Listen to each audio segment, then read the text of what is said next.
Bonjour Thierry Marx. Bonjour. Vous êtes avec nous ce matin pour parler bien sûr du réveillon, repas de fête, gastronomie française en ce 24 décembre. Mais d'abord, le Parlement a adopté hier la loi spéciale qui permet à l'État de fonctionner malgré l'absence de budget. Elle permet de payer les fonctionnaires notamment. Mais cette absence de budget, est-ce qu'elle inquiète le monde de la restauration, cette incertitude ? Et ce manque de budget, oui, il inquiète le monde de la restauration, le monde de l'hôtellerie, le monde du tourisme, le monde de l'entreprise. Donc quand il n'y a pas de confiance, quand il n'y a pas de stabilité, et là on voit que c'est un manque de stabilité politique, eh bien finalement tout le monde met le pied sur le frein. Et aujourd'hui les entreprises en souffrent. Aujourd'hui on doit fermer en gros 25 restaurants par jour. Donc ces inquiétudes pèsent depuis un bon moment, depuis la dissolution. Parce que vous n'avez pas de vision précise. Quand il n'y a pas de vision, il n'y a pas de voie possible. Donc vous êtes dans l'anxiété, dans la crainte. Les salariés aussi sont dans la crainte parce que les entreprises vont pas bien. Donc c'est ce manque de budget. Donc c'est effectivement un manque de visibilité parce que manque de confiance. On sait, Thierry, que dans les perspectives du budget, des amendements étaient prévus pour la restauration et notamment un amendement sur une TVA réduite à 5,5% pour les maîtres restaurateurs, entre guillemets, contre 10% pour l'ensemble de la restauration. Alors, on en est où et sur cette question ça a été rejeté, bien évidemment, parce que les maîtres restaurateurs, pour lesquels j'ai beaucoup de respect, c'est une niche aujourd'hui. C'est quoi exactement ? C'est, je sais plus combien il y a d'adhérents, mais c'est très faible. C'est 3 000 sur 180 000 restaurants. Exactement, il y a 175 000 restaurants, ils doivent être 3 000 maîtres restaurateurs. Donc il y a un vrai sujet sur le taux de TVA, et notamment, c'est pour cela que j'ai défendu une loi sur le fait maison, un projet de loi sur le fait maison, parce que ça permettrait de protéger l'artisanat des métiers de bouche et de permettre à des gens qui font bien, qui transforment du produit, de l'agriculture française, qui transforment ces produits, qui emploient des personnes pour transformer ces produits, en fait, qui font bien leur métier, d'avoir une TVA aménagée. Et l'industrialisation de la cuisine, avoir une TVA différente. Sur quels critères ? Parce que ça fait plusieurs années que ça dure cette sur le critère simplement du fait maison, basé sur le décret de 2014, qui nous permettrait d'avoir une loi cadre qui reconnaissent les gens qui font du fait maison. Et pas uniquement les restaurateurs. Et pas uniquement les restaurateurs, boucher. Traiteurs, bouchers, charcutiers, tous ces jeunes aujourd'hui qui s'engagent dans ces métiers et qui sont pénalisés par une industrialisation qui effectivement coûte moins cher, bien souvent qui est produite à l'extérieur de l'Hexagone, finalement continue à plomber ces métiers de bouche. Vous disiez 25 restaurants ferment chaque jour, 10% de défaillances d'entreprises dans le métier par rapport à l'an dernier en plus, et sur ces défaillances, quasiment les 2/3 qui sont en liquidation. Est-ce qu'on peut parler d'hémorragie ? Est-ce que c'est toujours la suite du Covid ? Et comment on rebondit, comment on arrête tout ça ? Non, c'est pas vraiment la suite du Covid. Bien sûr qu'on est encore dans des périodes où on rembourse le PGE pendant encore quelques mois. Prêts garantis par l'État. Prêts garantis par l'État. Ça, c'est vrai que ça a été plutôt bien assumé par les restaurateurs. Non, aujourd'hui, c'est le coût. C'est-à-dire que les charges qui pèsent. Faut pas oublier qu'on peut sortir un peu de la poésie du restaurant. Le restaurant, l'hôtel-restaurant, c'est un outil de production. C'est-à-dire que quand les charges sont trop lourdes, ces outils de production, eh bien finalement, personne s'en sort. Je vous donne juste un exemple qui peut vous paraître saugrenu comme ça, mais un menu à 22 €. Vous voyez, c'est pas un menu très cher. Il reste 40 centimes au restaurateur. Il a moins de 2% de marge nette sur son entreprise. Donc ça veut dire beaucoup diminué parce qu'il y a une quinzaine d'années, c'était 10% quasiment. Exactement. Donc aujourd'hui, plus les charges augmentent, et notamment les charges de l'énergie, l'inflation sur les matières premières, aujourd'hui, on l'a fait évaluer, sur un menu à 22 €, il vous reste 40 centimes. Donc la moindre zone de turbulence du fait que vous n'ayez plus de trésorerie, vous fait plonger. Mais en même temps, de s'apercevoir qu'on ferme 25 restaurants par jour qui faisaient plutôt du fait maison, pour voir monter une industrialisation d'un autre type de restauration. Qui vous fait de l'ombre aujourd'hui ? Qui nous fait de l'ombre ? L'ombre, c'est l'État, c'est la loi. C'est-à-dire qu'à un moment donné, si vous n'adaptez pas un peu les choses pour que les entreprises puissent vivre avec moins de charges, la responsabilité, elle est chez le législateur. Mais vous parliez de l'industrialisation aussi de l'alimentation. Les fast-foods sont de plus en plus importants dans l'assiette des Français ? Et notamment dans l'assiette des Français, oui, parce qu'on a le plus grand nombre de fast-food en Europe. Donc ça, c'est un sujet. Mais c'est-à-dire que ce sont des TVA avantageuses. C'est aussi une réponse apportée au consommateur qui dit, c'est un produit pas cher et qui est finalement acceptable. Donc je pense qu'il faut faire une alternative, protéger ces métiers de bouche avec une TVA différente pour que ces restaurateurs, ces métiers de bouche finalement puissent s'exprimer. Et l'industrialisation de la cuisine, elle est pas récente, elle date des années 70, mais il faut une alternative l'alternative, s'il y avait l'alternative. Vous savez, quand on parlait, il y avait une émission sur un monsieur très important d'ailleurs des métiers de la restauration qui était Jacques Borel. Jacques Borel comprend que on peut industrialiser ces métiers. Donc, il y a, à un moment donné, à cette époque, il n'y a pas de contre-feu. On ne crée pas une loi sur le fait maison. Donc aujourd'hui, vous avez une dégastronomisation de la France, que le veuille ou non. Mais ça veut dire quoi? Il faut par exemple créer un label pour ouvrir un restaurant, il faut avoir un diplôme, il faut des études. Il faut créer un label pour faire un label sur le fait maison, ce qui serait une loi cadre. Il y a déjà eu un décret, le décret de 2014 que j'ai évoqué, mais aujourd'hui, il faut poser ça sur une loi cadre qui permette à des restaurateurs, des boulangers, des charcutiers, tous les métiers de bouche, de dire je fais du fait maison, j'ai une TVA plus avantageuse. Vous parlez de métiers de bouche, la question des titres restaurants vous interpelle aussi parce qu'ils sont utilisés dans la grande distribution. Vous aviez protesté à l'époque, c'était pour le Covid, je crois que ça a été lancé. Bien sûr. Aujourd'hui, vous réclamez toujours l'interdiction de ces titres restaurants ailleurs que dans la restauration. C'est-à-dire qu'ils sont fléchés vers la grande distribution. Donc on est à 900 millions d'euros. C'est pas une virgule comme ça dans Les Misérables. C'est 900 millions d'euros et les restaurateurs continuent à mourir. Ces titres restaurants aujourd'hui doivent s'appeler titres restaurants et rester aux restaurateurs. Et si l'État ou si les émetteurs de titres veulent faire quelque chose de généreux, on peut créer un titre caddie qui permettrait aux personnes en manque de pouvoir d'achat de bénéficier d'un titre caddie qui leur permettrait de faire les courses de première nécessité. Alors, on comprend votre désarroi, Thierry Marx, de la profession, mais de nombreux Français ont le sentiment quand même qu'aller manger au restaurant, c'est cher. Alors évidemment, vous nous dites pourquoi, mais est-ce qu'il y a un désamour aussi du restaurant par rapport Il n'y a pas de désamour du restaurant. Que le restaurant soit devenu cher, c'est pas simplement de la faute du restaurateur. À un moment donné, il répercute ses coûts. Quand vous prenez 20% d'augmentation du coût de l'énergie, à un moment donné, il faut le répercuter. Quand vous prenez 16% d'inflation sur des produits alimentaires, vous répercutez un petit peu. Et effectivement, mais les Français aussi se prennent les augmentations en allant faire leurs courses, par exemple. Mais je l'entends. Qu'est-ce que vous voulez me prouver en me disant ça? Absolument rien. C'est-à-dire qu'à un moment donné, il faut travailler sur le pouvoir d'achat. C'est ça la base. Si les Français retrouvent du pouvoir d'achat, ils ne trouveront pas cher. Parce qu'on peut se mobiliser pour nos restaurateurs et on peut se mobiliser pour nos agriculteurs. C'est qu'à un moment donné, le prix n'est pas la valeur des choses. Donc il faut à un moment donné accepter que les gens retrouvent du pouvoir d'achat pour pouvoir retourner au restaurant. Maintenant qu'il y a des restaurateurs qui ne soient pas des fois au rendez-vous de ce que peut attendre un client, je peux l'entendre aussi.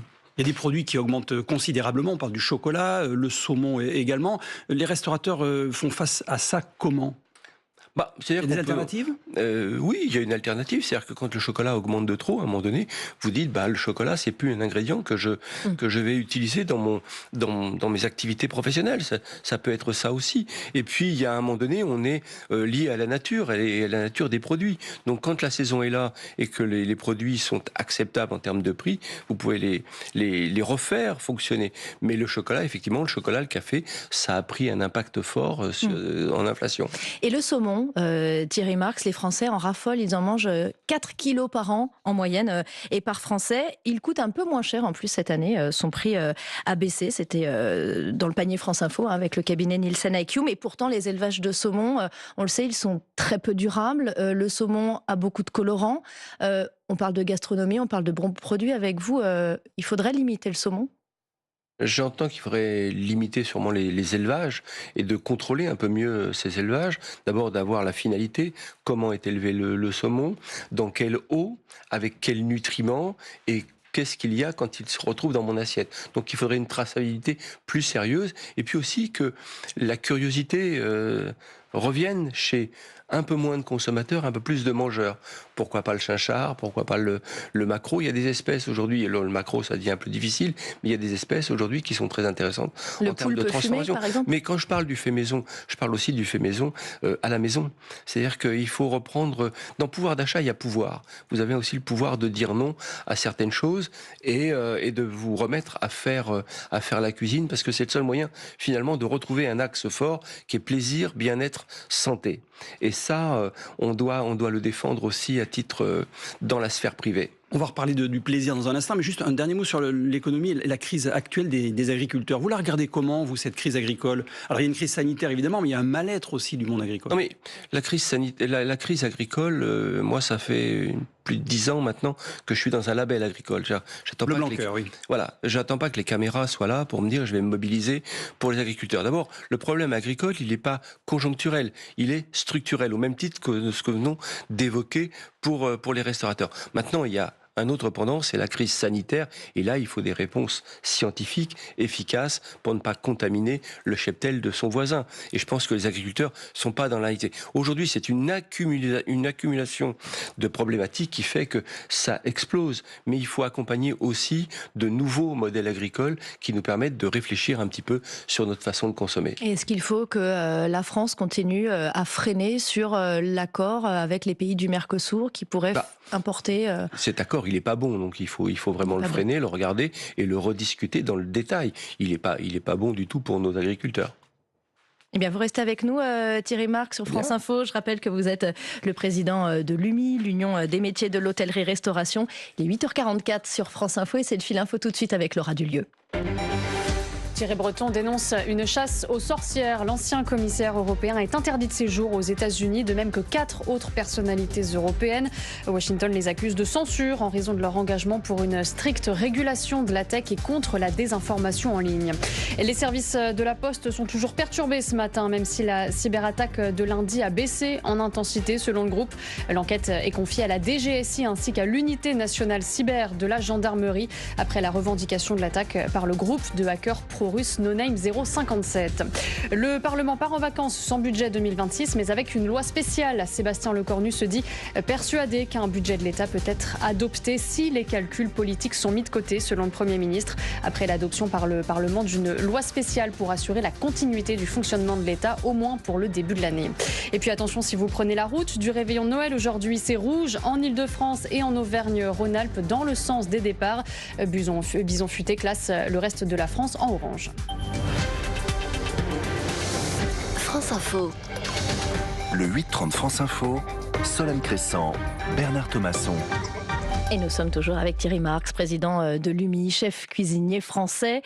Il y a quelques semaines, Thierry Marx, la cuisine italienne a été inscrite au patrimoine immatériel mondial de l'UNESCO. La cuisine française, elle n'y est pas à proprement parler, c'est le repas français qui est inscrit.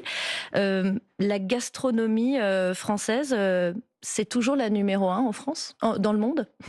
Et hélas, non, il y a un recul, hein, je l'ai évoqué, il y a une dégastronomisation de la France. La France, en tant que pays, ne supporte pas finalement vraiment bien son patrimoine culinaire et il faut y remédier. C'est vraiment, quand je défends le fait maison, c'est là-dessus que je veux travailler. Comment vous l'expliquez, cette dégastronomisation ? Encore une fois, ce sont les coûts de fonctionnement, la non-reconnaissance de cet artisanat. On a fait pourtant en sorte que l'artisan cuisinier soit reconnu, mais encore une fois, c'est de permettre à ces gens qui... Vous savez, quand vous faites de la cuisine et que vous faites de la cuisine à haut niveau, il vous faut plus de personnel, plus de compétences métiers, plus de personnel pour servir et de faire reconnaître tout un art autour de ces...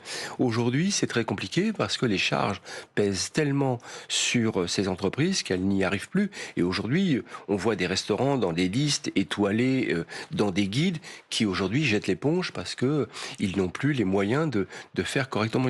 Et c'est pas nouveau. Des guides qui deviennent internationaux en plus. Et donc des guides un comparatif qui se fait avec la cuisine étrangère qui ne se faisait pas avant. Exactement. Ces guides qui sont aujourd'hui planétaires, finalement, les gens voyagent beaucoup et quand ils se disent, mais finalement, dans ce pays, je suis très bien reçu. Vous avez pris le cas de l'Italie. J'étais en Italie il y a pas très longtemps et je mange dans un restaurant étoilé, 2 étoiles.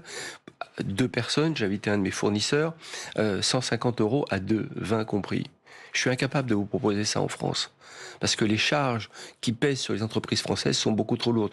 Le comparatif est évident tout de suite. Donc à un moment donné, il faut faire entrer d'abord, la gastronomie au patrimoine du vivant et de défendre cette gastronomie avec une TVA.